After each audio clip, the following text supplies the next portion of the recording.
حضرت عبداللہ بن سلام رضی اللہ تعالی عنہ یہ یہودیوں کے بہت بڑے عالم تھے،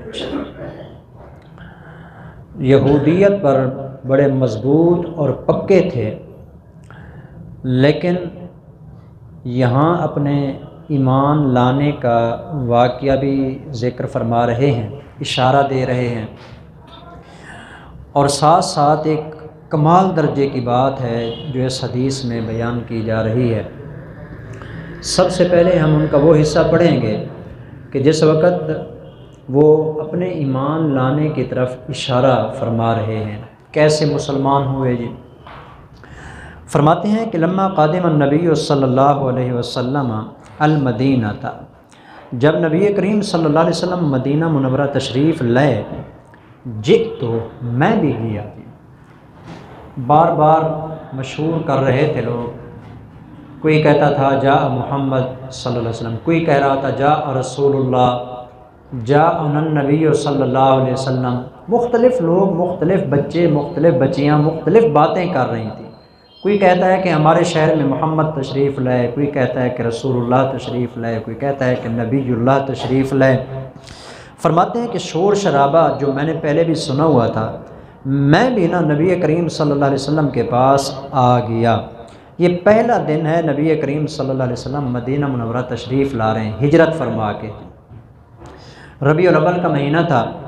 فرماتے ہیں کہ میں جب آیا آپ علیہ السلام کے پاس، فلما تبینت وجہہ، فرماتے ہیں کہ جو ہی میری نظر پڑی نا اللہ کے پیغمبر صلی اللہ علیہ وسلم کے چہرہ انور کے اوپر، عرفت ان وجہہ لیس بوجہ کذاب، مجھے کعبے کے رب کی قسم میرے دل میں یقین آ گیا کہ یہ چہرہ کسی جھوٹے انسان کا نہیں ہے۔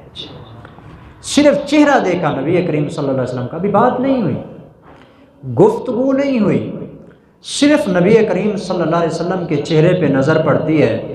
فرماتے ہیں مجھے وہاں ہی یقین پیدا ہو گیا کہ یہ کسی جھوٹے کا نہیں بلکہ سچے انسان کا چہرہ ہے۔ بعض اوقات چہرے بتاتے ہیں کہ بندہ سچا ہوگا کہ جھوٹا ہوگا۔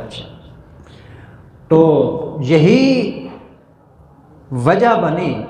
اس کے بعد چند ایک باتیں انہوں نے پوچھیں، آپ علیہ السلام نے ان کے متعلق بتایا، اور کچھ نہیں کہا، بس کہا کہ یا رسول اللہ کلمہ پڑھائیے، میں بھی مسلمان ہوتا ہوں۔ مسلمان ہو گئے۔ فرماتے ہیں کہ میں جب پہنچا، آپ علیہ السلام کے چہرے پہ نظر پڑی تو آپ کے چہرے کو پہچان لیا میں نے۔ فکان اول ما قال، سب سے پہلی بات، سب سے پہلی جو نبی کریم صلی اللہ علیہ وسلم نے مدینہ منورہ آنے کے بعد ارشاد فرمائی، پہلی بات ربیع الاول کے مہینے میں، ربیع الاول میں ہجرت فرما کے جو حضور تشریف لائے مدینہ منورہ، سب سے پہلا جو خطبہ دیا مدینے والوں کو نا، چار چیزوں کا آپ نے تذکرہ فرمایا۔ آپ نے فرمایا کہ یہ چار کام ہیں، اگر تم یہ چار کام کر لو، میں محمد ضمانت دیتا ہوں کہ اللہ بغیر حساب کتاب کے جنت عطا فرمائیں گے۔ کیا کیا کام ہیں جی؟ سماعت فرمائیے، آپ بھی صرف سننے والے نہیں ہیں، عمل کرنے والے ہیں۔ اللہ عمل کی توفیق دیں۔ یا ایھا الناس، اے لوگو، افشوا السلام، سب سے پہلا کام جو مدینے کے لوگوں کو آپ نے پیغام کے طور پر ارشاد فرمایا وہ یہ تھا، سلامتی اور سلام کو عام کر دو جی، سلام کو پھیلا دو جی۔ دو مفہوم اس کے اکثر عام طور پر جو محدثین نے بیان کی ہیں۔ ایک مطلب یہ ہے کہ ہر بندے کو سلام کرو، جہاں سے گزرو، جس سے گزرو نا، اس کو کہو السلام علیکم ورحمۃ اللہ، یہ ہے سلام۔ ایک تو اس میں آج کل ہمارے یہاں کمزوری آ گئی ہے جی، جان پہچان والا بندہ نظر آ جائے تو سلام کر لیتے ہیں، اور اگر جان پہچان والا نہ ہو تو چھوڑ دیتے ہیں، ہم پہچانتے کوئی نہیں سلام کی۔ بخاری شریف میں روایت آتی ہے، نبی کریم صلی اللہ علیہ وسلم نے ارشاد فرمایا، جس کو پہچانتے ہو اس کو بھی سلام کرو، اور جس کو تم نہیں پہچانتے اس کو بھی سلام کرو۔ ایک مطلب تو یہ ہے کہ یہ جو زبان سے سلام کیا جاتا ہے یہ مراد ہے۔ دوسرا اس کا مطلب یہ ہے سلامتی کو پھیلا دو، مطلب یہ ہے کہ تمہاری آنکھ، تمہارے دماغ، تمہاری زبان، تمہارے ہاتھ، تمہارے پاؤں، تمہارے اعضاء، تمہارے کردار سے کسی دوسرے مسلمان کو تکلیف نہ پہنچے۔ وہ انسان ہوتا ہے کہ جس سے کسی دوسرے کو تکلیف نہ پہنچتی ہو، اور اگر وہ تکلیف پہنچاتا ہے وہ انسان تو نہ ہوا جی۔ مسلمان ہونا تو درکنار، المسلم من سلم المسلمون من لسانہ و یدہ۔ حضور نے ارشاد فرمایا کہ جس کی زبان اور جس کے ہاتھ سے مسلمان محفوظ ہوتے ہیں وہ حقیقی معنی میں مومن ہوتا ہے۔ اور یہ بھی آپ نے قسم کھا کے فرمایا ہے، قسم کھا کے نبی کریم صلی اللہ علیہ وسلم نے یہ بات ارشاد فرمائی ہے۔ آپ نے فرمایا کہ واللہ لا یؤمن، میں اللہ کی قسم کھا کے کہتا ہوں وہ بندہ مومن نہیں ہو سکتا۔ بار بار جو آپ نے یہ جملہ ارشاد فرمایا نا تو صحابہ نے پوچھا یا رسول اللہ کس کے بارے میں ارشاد فرما رہے ہیں؟ حضور نے فرمایا کہ الذی لا یأمن جارہ بوائقہ، جس بندے کے پڑوسی کسی بندے کی شرارتوں سے محفوظ نہیں ہیں، میں محمد قسم کھا کے کہتا ہوں وہ بندہ مومن نہیں ہو سکتا۔ آج ہم اپنے ارد گرد دیکھیں جی کتنے لوگ ہم سے خوش ہیں جی، خاص طور پر پڑوس والے جو ہوتے ہیں، کیا حشر کیا ہوا ہوتا ہے ان کے ساتھ جی۔ دیکھیں میں نے پہلے بھی غالباً یہ مسئلہ ذکر کیا ہے، اگر کوئی بندہ قرآن کی تلاوت کر رہا ہے ثواب ہے، بہت بڑا ثواب ہے، لیکن اگر اپنے گھر کے اندر اتنی زور کی تلاوت کرتا ہے ساتھ والے پڑوسیوں کی نیند خراب ہوتی ہے، ڈیگ لگا دیتا ہے، نظمیں نعتیں قرآن کی تلاوت لگا دیتا ہے، مولویوں کی تقریر لگا دیتا ہے، اللہ اور اس کے رسول کی باتیں ہو رہی ہیں اور ساتھ والوں کی نیند خراب ہو رہی ہے، کہ بزرگ ہے پریشان ہو رہا ہے، کوئی خاتون ہے بیمار ہے اس کو تکلیف ہو رہی ہے، ویسے قرآن پڑھنے کا بہت بڑا ثواب ہے، لیکن اس بندے کو قرآن پڑھنے کی وجہ سے ثواب نہیں بلکہ الٹا گناہ ملے گا، اس کی وجہ سے دوسروں کو تکلیف ہو۔ قرآن پڑھنا ثواب ہے، اتنا زور سے پڑھنا ضروری نہیں ہے کہ جس سے دوسروں کو تکلیف پہنچے، تو باقی چیزوں کا خود اندازہ لگائیں۔ جب قرآن پڑھنے کی وجہ سے جس کی وجہ سے کسی دوسرے کو تکلیف ہوتی ہے، نیند خراب ہوتی ہے، گناہ ملتا ہے، دوسرے کاموں کا کتنا گناہ ہوتا ہے۔ آج انسان کہاں رہا ہے جی؟ بچھو ہے، بچھو جس کا جہاں ڈنگ لگتا ہے نہیں لگتا تو شریف ہے جی، جہاں لگ جاتا ہے مار دیے، مسلمان نہیں ہے۔ نبی کریم صلی اللہ علیہ وسلم کے فرمان کے مطابق جو دوسروں کو تکلیف پہنچاتا ہے، پہلی بات ہے جو آپ نے مدینے میں ارشاد فرمائی ہے، سلامتی کو عام کر دو، سلام کو پھیلا دو۔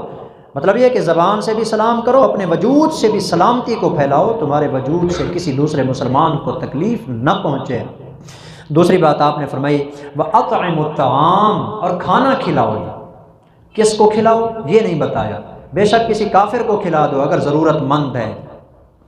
جو فرضی اور واجبی صدقات ہوتے ہیں نا، جیسے زکوٰۃ ہو گئی، عشر ہو گیا، فطرانہ ہو گیا، نظر وغیرہ کوئی مانی ہوئی تھی وہ ہو گیا، یہ چیزیں صرف مسلمان پہ لگتی ہیں، کافروں پہ نہیں لگتی ہیں جی، عقیدے کا صحیح ہونا ضروری ہے۔ اس کے علاوہ باقی جو عام صدقہ ہوتا ہے نا، عام صدقہ وہ عام کسی کافر پہ بھی لگ سکتا ہے۔ کافر چھوڑیں، انسان تو ہے نا وہ کافر۔ اسی صفحے کے اوپر پیچھے ایک حدیث آپ نے سنی نہیں ہے؟ یہ ابھی یہ سامنے حدیث کھڑی ہے میرے، یہاں پر لکھی ہوئی ہے، ایک خاتون نے ایک پیاسے کتے کو پانی پلا دیا، گندے کام کرتی تھی، غلط کار عورت تھی، صرف ایک پیاسے کتے کو پانی پلا دیا، اللہ نے صرف اس کتے کو پانی پلانے کی وجہ سے اس کے سارے گناہ معاف کر کے اس کے لیے جنت کا فیصلہ کر دیا۔ انسان تو اپنی جگہ پر ہے، یہ بڑی کمال کی چیز ہے انسان کی۔ تو دوسری چیز فرمایا کھانا کھلاؤ غریبوں کو، مسکینوں کو، یتیموں کو، جہاں کوئی ضرورت مند ہے۔ اور تیسری چیز حضور نے فرمائی واصل الارحام، صلہ رحمی کرو۔ یہ جو تمہارے ماں باپ کی طرف سے چلنے والے رشتے نہیں ہیں، یہ قریبی رشتہ دار ہوتے ہیں جی، چچا کی اولاد ہو گئی، چچا ہو گئے، اسی طرح پھوپھیاں ہو گئیں، ماں کی طرف سے ماموں، خالائیں، یہ ان کی اولاد، یہ جتنے بھی قریبی رشتہ دار ہوتے ہیں، جو تم سے توڑتا ہے نا اس کے ساتھ جوڑو جی۔ صل من قطعک واعف عمن ظلمک واحسن الی من اساء الیک، جو توڑے اس سے جوڑو، جو ظلم کرے اس کو معاف کرو، اور جو برائی کرے اس کے ساتھ احسان کرو جی۔ یہ آپ علیہ السلام کا ارشاد ہے۔ تو صلہ رحمی کرنا ہے۔ بعض لوگ کہتے ہیں وہ جب نہیں ملتے ہم سے، ہم کیوں ملیں جی؟ پھر فرق کیا ہوا ان میں اور ہمارے اندر؟ کمال تو یہ ہے کہ وہ نہیں ملنا چاہتے، بندہ پھر بھی جا کے ملے جی۔ اور کسی سے تعلق توڑ دینا کتنا بڑا گناہ ہے، یہ ادھر منہ کر لیتا ہے، یہ ادھر منہ کر لیتا ہے، آپس میں بول چال ختم ہو گئی ہے۔ حضور نے فرمایا کہ ان دونوں میں سے جس کے اوپر پہلے موت آئے گی اللہ اس کو اٹھا کے جہنم کے اندر ڈال دیں گے جی، قطع تعلق کیجیے۔ آج ہمارا معاشرہ بھرا پڑا ہے جی، جہنم بنی پڑی ہے ہمارے معاشرے کے اندر، آتش قدح، کہاں انسان خوش ہو رہے ہیں، ہر بندہ دوسرا پریشان ہے اور دوسرا ان کی پریشانیوں کو دیکھ کے خوش ہو رہا ہے۔ انسان نہیں ہوتا جی، اس پہ توجہ دینی ہے۔ آخری بات حضور نے ارشاد فرمائی، اور اس حوالے سے بھی میں نے ضرور آپ کو آگاہ کرنا تھا جی، اب تقریباً یہ جو وقت شروع ہونے لگا ہے، موسم بدلا ہے، راتیں لمبی ہو رہی ہیں، اس کے لیے یہ کام بہت کمال درجے کا ہے۔ آپ نے فرمایا کہ چوتھا کام، وَصَلُّوا بِاللَّيْلِ وَالنَّاسُ نِيَامٌ، جب لوگ رات کو سو رہے ہوں اٹھ کے نماز پڑھا کرو جی، یعنی تہجد کی نماز، تہجد کی نماز پڑھا کرو جی۔ 4 کام ہو گئے۔ اب آخری بات سنیں گے حدیث کی جی، آپ نے سب سے پہلی بات ارشاد فرمائی سلامتی کو عام کر دو، دوسری بات یہ ہے کہ کھانا کھلاؤ، تیسری بات یہ ہے کہ صلہ رحمی کرو، چوتھی بات یہ ہے کہ جب لوگ رات کو سوتے ہوں اٹھ کے رب کے سامنے نماز پڑھو، تدخل الجنت بالسلام، سلامتی کے ساتھ، یعنی بغیر حساب کتاب کہ تم جنت میں داخل ہو جاؤ گے۔ تو یہ 4 چیزیں ہیں، ان کے اوپر زیادہ سے زیادہ ہمیں توجہ دینی چاہیے۔ نبی کریم صلی اللہ علیہ وسلم کا سب سے پہلا مدینے والوں کو پیغام بھی ہے اور امت والوں کو بھی یہ پیغام ہے جی، اس لیے جتنی باتیں اس میں بیان ہوئی ہیں بڑی کمال درجے کی باتیں ہیں، ان پہ اگر ہم عمل کریں گے انشاءاللہ ہمارا معاشرہ بھی بدلے گا، لوگ بھی خوش ہوں گے اور اللہ بھی انشاءاللہ خوش ہوگا۔ اللہ عمل کی توفیق عطا فرمائے۔ وما علینا الا البلاغ۔